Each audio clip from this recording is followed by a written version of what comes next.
Good evening. Thank you for being here. Getting on to or off of Vancouver Island could soon take you a lot longer. BC Ferries is looking to cut as many as 400 sailings. The company told its annual general meeting today that it is losing a lot of money. This year, those losses could hit $30 million or more.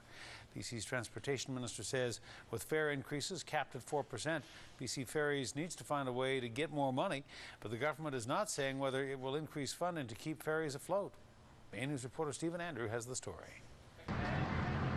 The books at BC Ferries are awash in red ink, and the company is on course to lose big. If we did nothing, it could be 40 million, but I suspect after we're done, we'll probably be closer to 30. And BC Ferries says this is the reason why they're in so much financial trouble. Empty parking lots. Traffic for vehicles is down almost to an 11-year low, and passenger traffic is down to a 20-year low.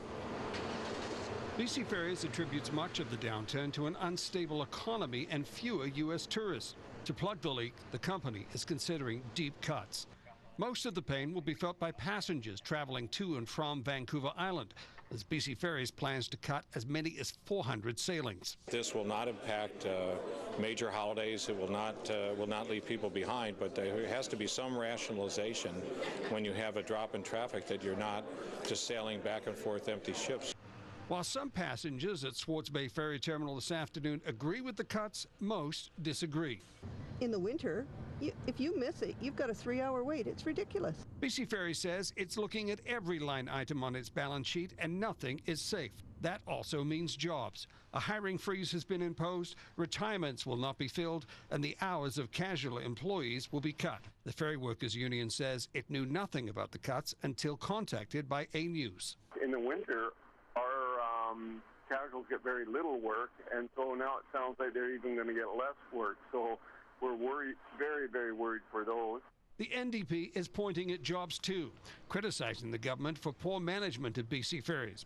And this is a ferry corporation that's continued to pay its senior management more while communities get less service. And I think it's time for some accountability there. BC's transportation minister says the salary issue is over and he will not reopen contracts. While Blair Lekstrom still has to see a plan before he approves any cut, he told reporters today BC Ferries cannot lose millions and continue to operate. Stephen Andrew joins us now with more. Stephen, Blair Lekstrom has yet to approve any of the cuts. Is that likely, and how soon could that happen? Well, Hudson, BC Ferries says it will present its plan to Lekstrom and everybody else, including the new schedule on September 19th. It can still cut sailings without approval, but only to minimum service levels that the government has laid out. David Hahn says those cuts, though, would be phased in. And we've had a couple of calls on items such as free passes. Now, details on those were not released today as to whether they would go, but David Hahn did mention today in his briefing that, Hudson, he's really looking at big costs, and that would be issues like gas and ferry sailing, not the small things. All right. Stephen Andrew, thank you. You're welcome.